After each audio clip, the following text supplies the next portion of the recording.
Salut l'équipe! Bon, je viens de recevoir un coup de fil. Le client me dit: Kevin, mets-moi la référence LES 179. C'est une réglette LED à poser en applique.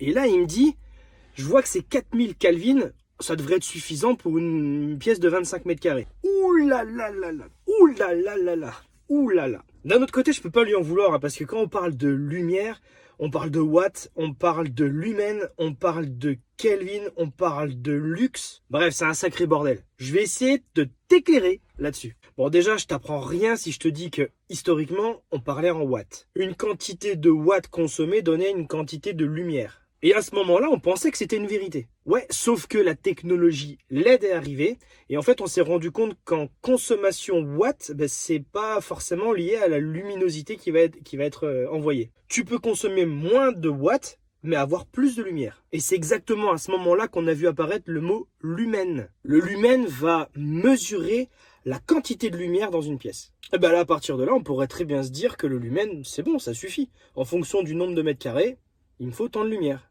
Eh ben oui, mais non. Tu n'as pas besoin de la même quantité de lumière dans une chambre que dans un bureau de travail. Alors accroche-toi parce que c'est là que ça va limite devenir compliqué. Les professionnels ont inventé un ratio qu'on va appeler le lux, qui va varier en fonction de la quantité de lumière, le lumen, sur le mètre carré. C'est-à-dire que le lux, c'est égal à la quantité de lumière divisé par le nombre de mètres carrés. Par exemple, pour une pièce de repos, style chambre, on va avoir besoin de 25 à 50 lux par mètre carré. Une pièce de vie va te demander entre 100 et 150 lux par mètre carré. Une pièce de travail, de jeu, va te demander entre 200 et 250. Et pour finir, par exemple, les bureaux de travail ou des salles de précision, tu auras besoin de 350 à 500 lux par mètre carré.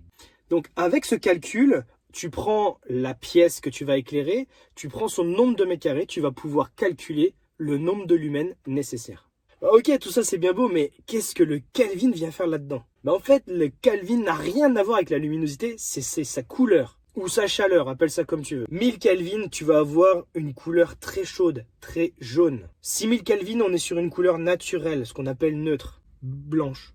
10 000 Kelvin, on est sur une couleur très froide. Elle va tirer, elle, sur le bleu. Alors là, pour les Kelvin, c'est une question de goût, mais il y a aussi quelques recommandations. Pièces de repos, 1000 à 2500 Kelvin. Les pièces de vie, 2500 à 3500 Kelvin. Les pièces de travail, style cuisine par exemple. Là, on va varier entre 3500 et 6000 Kelvin. Et pour terminer, les pièces, encore une fois, techniques ou qui ont besoin de précision, on va varier entre 6000 et 10 000.